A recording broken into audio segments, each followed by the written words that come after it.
নতুন আলোচনার ঝড় তুলেছেন পুরুষ টেনিসে সবচেয়ে বেশি গ্র্যান্ড স্লাম জয়ী সার্বিয়ান নোভাক জোকোভিচ। তার দাবি 2022-এ অস্ট্রেলিয়ান ওপেন চলাকালীন সময় তার খাবারে বিষ প্রয়োগ করা হয়। যুক্তরাষ্ট্রের GQ ম্যাগাজিনে দেয়া এক সাক্ষাৎকারে এমন বিস্ফোরক মন্তব্য করেন এই টেনিস তারকা। এই নিয়ে বিস্তারিত ডেস্ক রিপোর্টে।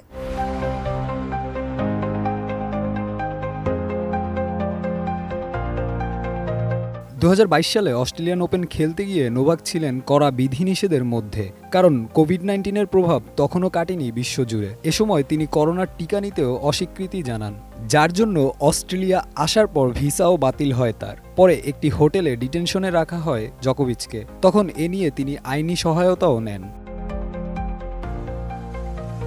কিন্তু তার এমন আচরণে তখন র্যাঙ্কিংয়ে 1 নম্বরে থাকা সত্ত্বেও অস্ট্রেলিয়ান ওপেন শুরুর আগেই দেশ ছাড়তে বাধ্য হন তিনি। তবে 2022 অস্ট্রেলিয়ান ওপেনে খেলার সুযোগ না হলেও পরের বছর জিতে নেন অস্ট্রেলিয়ান ওপেন।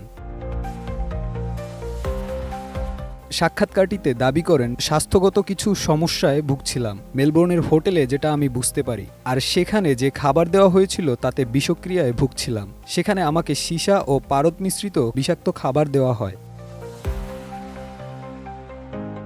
কোটি কোটি মানুষের ভালোবাসায় ফ্রিজ, টিভি এবং এসিতে দেশের 1 নম্বর ব্র্যান্ড ওয়ালটন। তিনি আরও বলেন, সার্বিয়া থেকে ফেরার পরে এই ব্যাপারে আমি তখন জনসম্মুখে কিছু বলিনি। তখন শরীরে ধাতব কিছু পদার্থের উপস্থিতি টের পাই।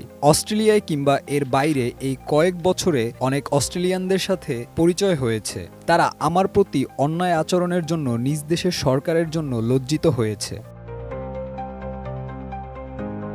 এই ব্যাপারেও তিনি আশ্বস্ত করেন, আমার অস্ট্রেলিয়ানদের প্রতি আর কোনো ক্ষোভ নেই। যারা আমাকে বের করে দিয়েছে তাদের সাথে দেখা হলে হাসিমুখে হাত মেলাবো।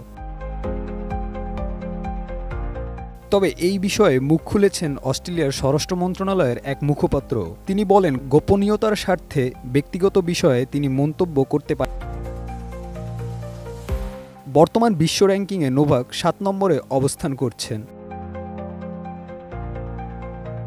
নিজের 25তম ও 11তম অস্ট্রেলিয়ান ওপেন জেতার লক্ষ্যে এই বছর আবারও কোর্টে নামবেন এই তারকা।